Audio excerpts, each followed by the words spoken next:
د جبهه مقاومت ډلې مشر احمد مسعود افغانستان کې د ټاکنو ترسره کېدو وړاندیز کړی دی. احمد مسعود طالبانو څخه یو وړاندیز غوښتنه کړې. هغه ویلي باید په افغانستان کې یو ټولشموله حکومت جوړ کړو او ټاکنې باید ترسره شي.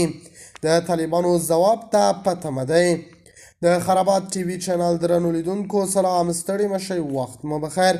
هیله لرم چې جوړ او روغ به یې. په سر کې یادونه کوم که خرابات ټي وي چینل مو نه وي سبسکرایب کړه، په درنښت سره خرابات ټي وي چینل سبسکرایب کړئ.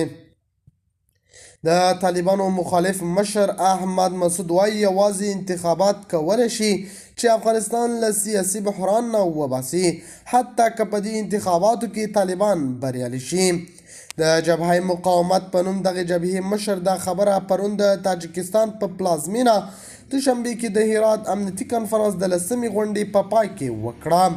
دا 2 ورځنی کنفرانس د افغانستان د ستراتیژیکو مطالعاتو د انسټیټیوټ له لوري جوړ شو. پخوا به یې غونډې د افغانستان دننه ترسره کولې.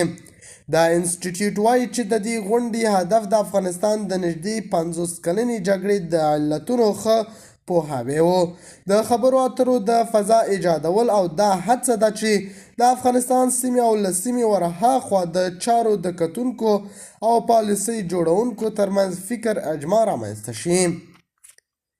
پر افغانستان د طالبانو له واکمنېدو راوروسته د طالبانو تر ټولو سخت حکم دی چې د مشرتابه لخوا یې د اجرا کولو امر کیږي. د خرابات ټي وي چینل درنو لیدونکو دا زموږ ته د مهال چمتو کړی خبر. د نورو تازه خبرونو لپاره خرابات ټي وي چینل په درنښت سره سبسکرایب کړئ. الله په امان، تر بیا، خیر چارې.